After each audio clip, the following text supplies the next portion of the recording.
Hi, everybody, and welcome to our live stream today. I am Rachel Griffith, a senior SVP here, senior vice president here at King Operating, and we're bringing you some live updates in the oil and gas world today. And I am joined with some of my fellow colleagues and gentlemen on our operations side. You may be familiar with seeing we've got Steve. And Steve, you are our, would you like to introduce yourself? You want to just take a minute? Steve Mulliken. I'm Chief Operating Officer here at King and have about 40 years of experience. And I think, several of us have talked over time, but glad to be here, Rachel. Thank you. Thank you so much, Steve. We're always happy to have you on with us, sharing your knowledge. And today, I believe this is the first time we have Mark Ayers, our senior geologist, who is with us. I'm very excited to have you with us today, Mark. Thank you. I'm excited to do it. Yes. So today, you guys, we have some different questions for you. We're going to talk a little bit about the oil and gas world. We're going to talk about geology and some technology and different things. So I really want to start with Mark. I was with you today, and we were having some very wonderful conversations where I was learning a lot. Now, Mark, how long have you worked in the oil and gas industry? Well, it's been over 40 years. Sometimes I forget how many years. I would say probably 45 to be precise. Wow. Wow. I know you guys always come with, you're like loaded with information. It's truly amazing. And I know, Mark, you had a very long career with some very wonderful oil and gas companies, specifically, I believe, Hunt Oil. Is that correct? For 25 years? Before King, the last place I worked for 25 years was Hunt Oil Company. And it was a great opportunity. That was when resource plays became popular and commercial. And that was one of the things I was charged with, was finding new resource plays. Okay, now let me ask you, Mark. So just because we have people out there who are probably watching and they don't know very much about oil and gas or about geology. So when you decide to be a geologist in the oil and gas field, I mean, what does that even look like? Where did you start? Just the baby step, where you started, what did you do? Like, did you go out and you had a little pitchfork thing and you were digging up the soil? Well, we did some of that, yes. But actually, typically in the oil and gas business, you have a master's degree in geology. And that's what I had, a master's degree in geology. And then I worked for a few years with Woods Hole and Duke University at the USGS. At looking at sedimentation in deep basins around the world. And then I decided to get a real job, and so I came to work for Conoco, and I think that was probably 1980. And I've enjoyed it. It's a great job. It's one where there's a saying, a fellow Wallace Pratt said, that oil is found in the mind. I'll use the word explorationist now. He said men. But the fact is, it's a fun business because you've got to put a lot of stuff together, and you invest money to find oil and gas. And when you're successful, it's pretty commercial. It's not usually as simple as people anticipate, though. You don't just run a magic device across the ground and it tells you where the oil is. You have to put a lot of different factors together. You got to watch me. I'll keep talking all day, Rachel. So I got a lot of questions for you. I feel wild today. I feel off script. I'm very curious to know more. So I want everybody out there to know more. So tell me, Mark, do you remember like your first job? Like you went out to the field, one of your first memorable moments, and how that looked, what exactly you did, because I want to then get a comparison of how things have changed in the world of geology and oil and gas. So is there a memorable moment, and can you explain to everybody, what that looks like? What tools did you have? What was available? Yeah, well, part of it, Rachel, is when you start in the business, you start with baby steps and you do things that are more rudimentary. And then as you become more familiar with what you work with, you actually can go out and find people to invest in your projects and talk to investors and people that convince them that your project is worthy of doing. But first thing I did is I went to work for Conoco. They had a training program where you were supposed to every 6 months change from one venue to another. And at the time they were so desperate for people, they ended up never moving us. So I started out in a development role where we were drilling wells in fields up in Wyoming. Conoco, like a lot of oil companies at the time, were desperate to maintain their corporate production, and we were anticipating $100 oil.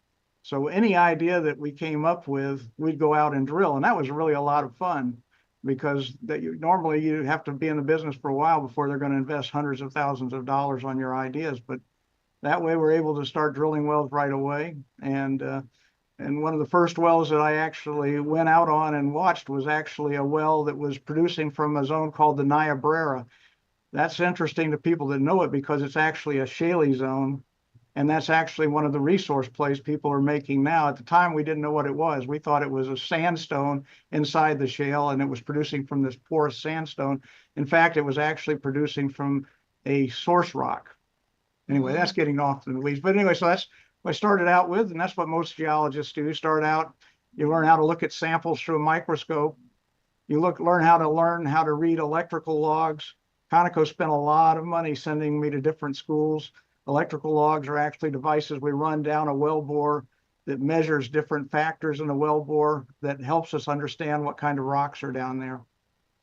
So the well bore, I know I'm being really basic today, everybody. I'm being very basic, guys, because I want to think about the person who's watching this and even the simple things. So the well bore is what? Let me give this to Steve. Steve, tell us what the well bore is, and then we'll go back to Mark. Well, so, when we drill a well, we start with, you cement casing in the hole, basically to case off different formations. First thing you case off is the freshwater zone. That's what's called surface casing. And then from there, depending on the different areas, you may have an intermediate string, you may not. But in a horizontal well, typically you'll have the surface casing and at least one more other string of casing going down close to where we end up. And the diameter of these range from anywhere from, say, 12 inches down to whenever we're drilling the lateral, that's going to be probably like 5.5-inch casing. So it's it's not a really large diameter, but basically you might go down like in Bivens, we'll be talking about go down 9,500 feet, and then from there we'll actually start kicking off horizontal and drill out another 1.5 miles of lateral. So. Okay, so you guys are going down, you're drilling, you start to drill down, you're casing that with cement. Yeah, you basically have the pipe. You basically put pipe in the hole, and you Yep. pump cement down the center of the hole, and then it comes back up the annulus, and it basically seals off that part of the formation, so that if you do have any types of leaks or anything, it does not leak off into the freshwater zone. And then with the other casing, you may have other zones that are higher pressure or lower pressure, and you're trying to basically close those off so that when you're drilling the horizontal, you're not having other pressure differentials that are causing you problems in drilling.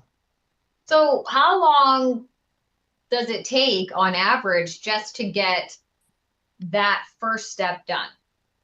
The surface casing?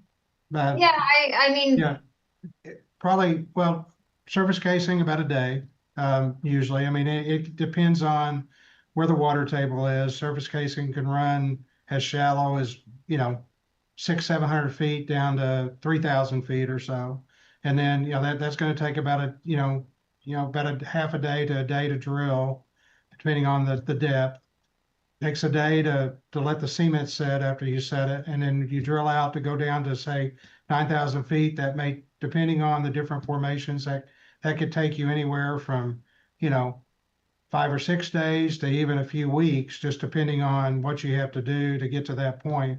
And then the lateral, again, depending on the formation, can be anywhere from a couple of weeks to even a month. So our Bivens wells are about a 40-day total well, but we actually are, I was talking about just one set of casing after surface. We're actually setting 2 sets of casing plus a liner in there, so it's a little more complicated drilling. So that's why it's more like a 40-day well. So. All right, great. I think that's a good segue to talk a little bit about the Bivens Ranch, because it's a good practical. We can actually talk about the practicalities while talking about Bivens Ranch. And anybody out there who is not watching, Bivens Ranch is a very exciting part of our Fund 3, our COP 3 fund here at King Operating. And this is why we're going to talk about it. It gives good practical understanding on how we go about this process of finding the land, drilling, and the geology that is so important behind it, which Mark is going to talk about.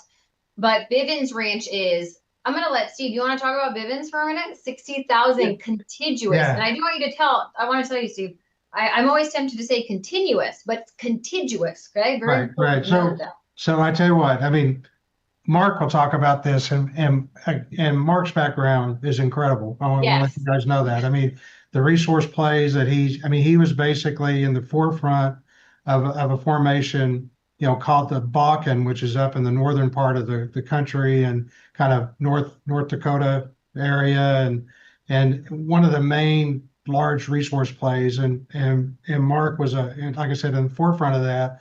And he sees this particular, the canyon line that we're drilling in on the Bivens Ranch as very similar to what the Bakken is. And this is an area that's 61,000 acres, where we're gonna, and it is contiguous. And resource plays are ones that, you know, once we kind of prove up the first 2 to 4 that we're, you know, and how they're gonna, the productivity of them, we'll be able to lay out as much as maybe even 150 different wells, you know, in this project.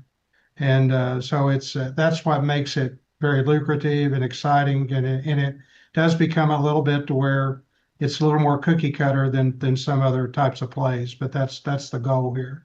And like I said, I can refer on to Mark, and Mark we can kind of give you the full Yeah, story on what he thinks.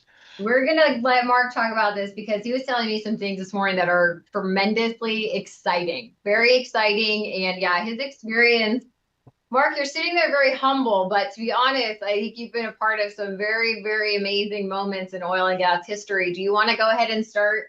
Tell your story about the Bakken. Like, I love that story, and I think people enjoy hearing things like that. So why don't you start us off with that? Well, the Bakken is a zone now that everybody thinks it's ubiquitous. It covers all of North Dakota. And the fact is, when we first were drilling in east of the Nested Anticline, which is, let's say, the eastern part of the of the basin there, I don't want to get too technical, but anyway, when we started drilling there, people had drilled some very disappointing wells in the Bakken. The Bakken produces from something that is what we call a source rock.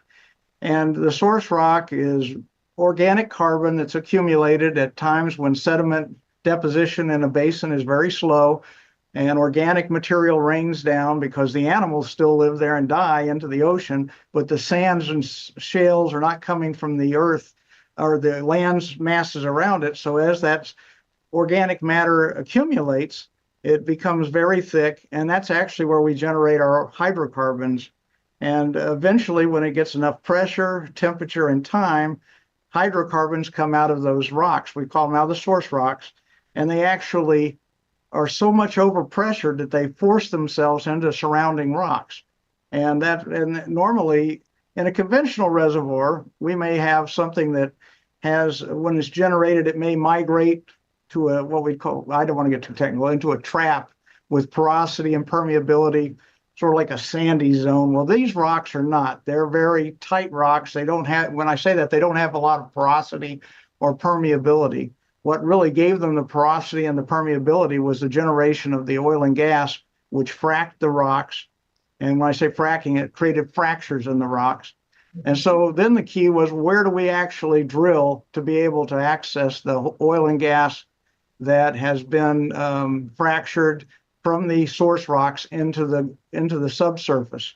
And in this case, we recognize that the best place to land these wells was in something that doesn't look like it has any porosity when we look at it on our logs that I mentioned earlier, but it's a dolomitic zone. And the thing that makes it so good is it's actually surrounded on the top and the bottom by some of these source rocks. When we drill the well in the middle in the dolomite, which doesn't have very much porosity, and it's only 30 to 40 feet thick, it gives us a place where we can stimulate the well, create fractures. I think you came up with the idea of comparing it to Play-Doh.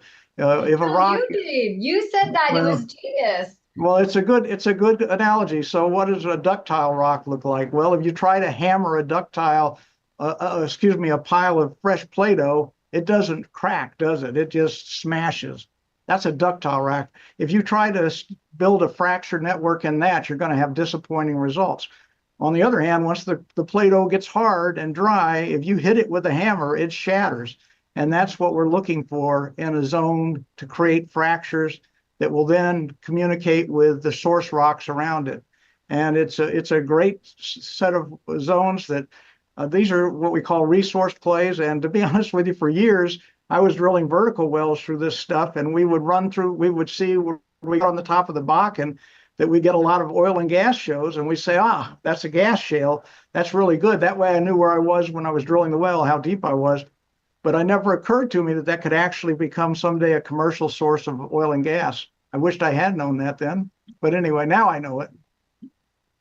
Does that make sense to you, Rachel? I don't know if you're doing amazing. So I Okay. think no, you're doing fantastic. And I think in the Bakken, what you realized by this resource play of going, instead of trying to explain to me today, instead of actually drilling into what looked like the shale that had the most hydrocarbons, you went in between, correct? Right, And into rock that didn't have as many hydrocarbons when you drilled through it. That's right. But it was because of the nature of that rock that it made the best place for us to drill our horizontal wells and then to create these artificial fractures by doing downhole fracking. And how did those wells do in the Bakken when you implemented them? I still remember our first discovery well because it was a great one. It was the best well I'd ever drilled in my career onshore. And it was in 2007. We drilled one. EOG was actually a discoverer of a field called Partial. Hunt got out there and we picked up about 40,000 acres directly offsetting their position. And so we stepped up to far away from their first discovery well, which was also incidentally an excellent well. And we drilled the Bowman number 18-1, which IP for 2,800 barrels a day. And I can tell you that when the president of the company saw those results and we were agonizing about buying more acreage, he told Bill Phillips, who works with us here now, he said, Bill, go out and buy that acreage. And we got a lot of acreage because now if you went into the Bakken and tried to buy acreage, I don't know what it would be lately, but some places in the Permian Basin, it can cost $60,000 an acre. We actually picked up this acreage for about $125 an acre. So wow. By being out there early, it really gives you a financial advantage. And just for those who don't know anything about oil and gas, explain a little more why 2,700 barrels of oil a day is a big deal. What is an average? What does a decent well do?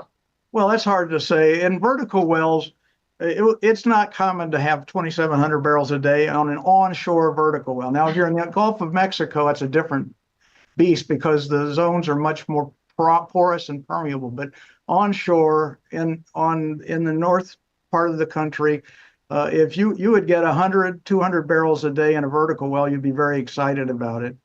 So to get 2,700 barrels a day, first off, it showed up that our acreage block that we had bought very inexpensively was connected to the stuff that EOG was drilling, and it validated that whole block of acreage. But it also gave us the courage to know that we could step out and lease more acreage because our model for where we thought our hypothesis for where we thought the oil would be coming from was validated. Yeah, I mean, very validated, very validated. And so now kind of stepping over to why that hypothesis and what worked for you there is so exciting about Bivens, because we were looking at all of your fancy geology reports. And can you just explain why seeing what you're seeing with Bivens gives you that same feeling and why that's so exciting? Well, first off, one thing we need to keep in mind is Bivens is actually an oil and gas field. Yes. It's actually got a name by the state. It's called the Bivens LIT Canyon Lime Oil Field. Apache came out here in 2013-14 and drilled some horizontal wells. They were trying to capture a play for themselves that looked a lot like the Bakken. But what they did is they landed beneath one of these source zones in rock that was not frackable. It was very ductile. And I think I showed you what that means. So when they tried to create their fracture stimulation, we don't think that they were as successful as they could have been. What we chose to do based on our experience in the Bakken is go find some more frackable rocks that are not as ductile above the source rock, between two sets of source rocks, actually above the basal source rock, and there's a middle source rock. And so we landed right in between those.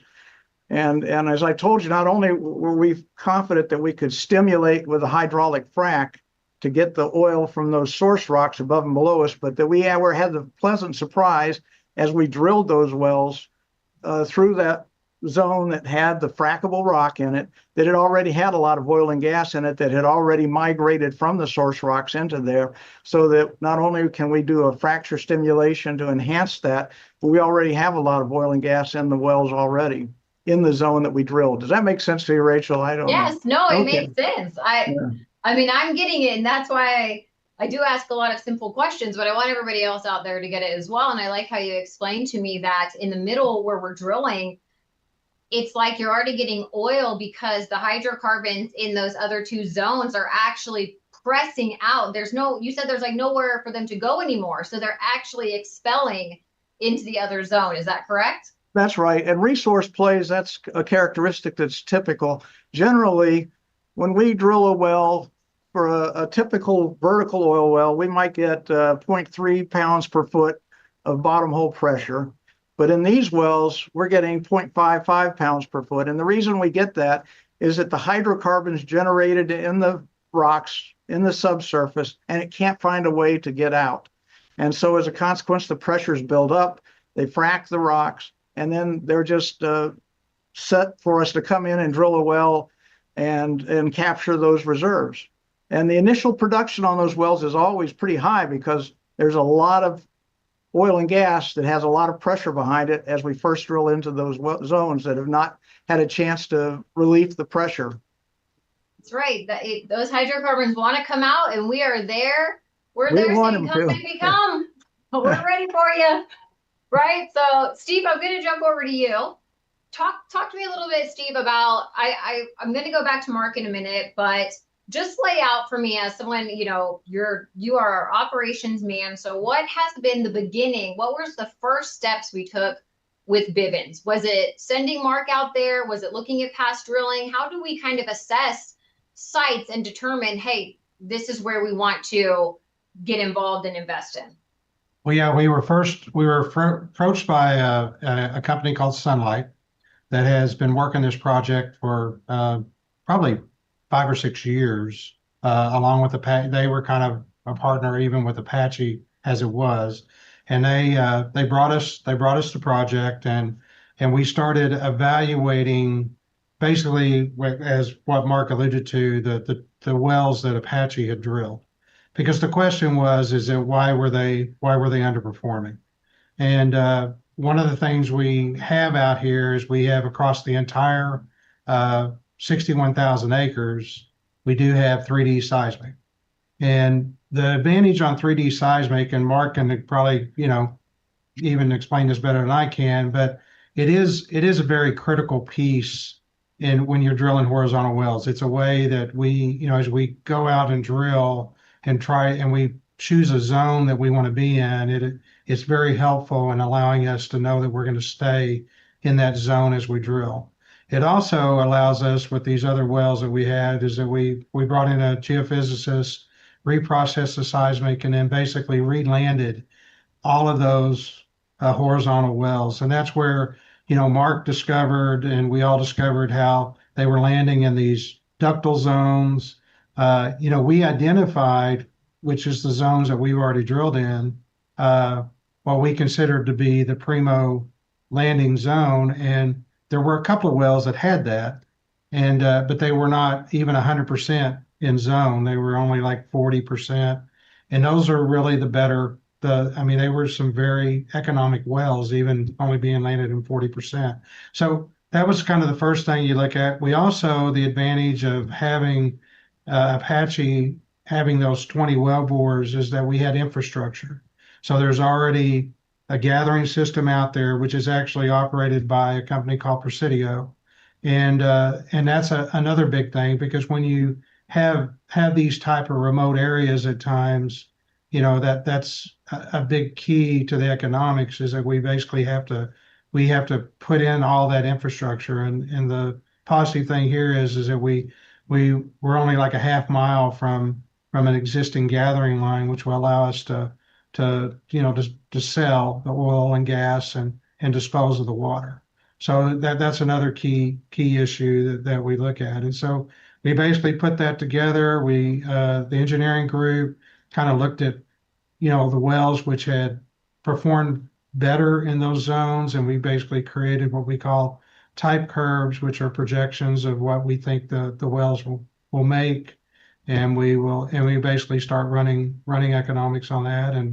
And we saw this based on the geology and the engineering and the economics as being what we feel like is a very lucrative opportunity. And we basically struck a deal with the Sunlight guys, and we're moving forward.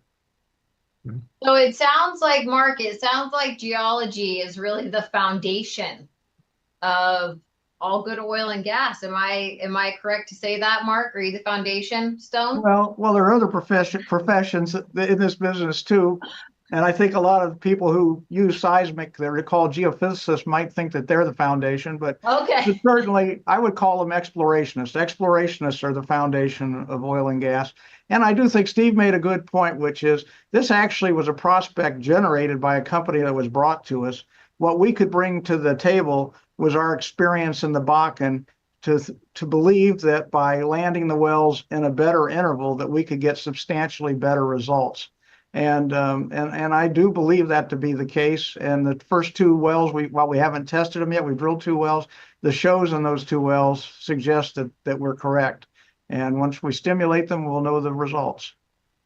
So I love that, guys. So it's basically many pieces of the puzzle come together in oil and gas drilling and production. And this has just been a snippet for some of you out there to understand a little bit better about the operations side, the geological side, what all goes into the components of being ready and prepared to drill and have good results. And we are excited that we have a tremendous team. I mean, just between the two of you guys, we've got like 80 plus years of experience, but on our entire team in operations, it's about 200.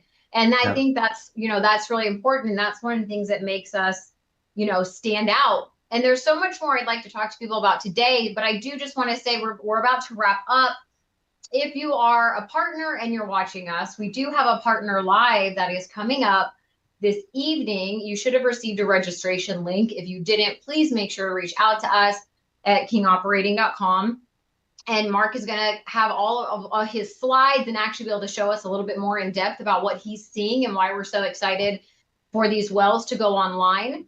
If you are not a partner, we have another live webinar, which is going to be tomorrow. We would love to invite you to join that webinar and learn more about what we do here at King Operating, about our COP3 fund that we are currently in.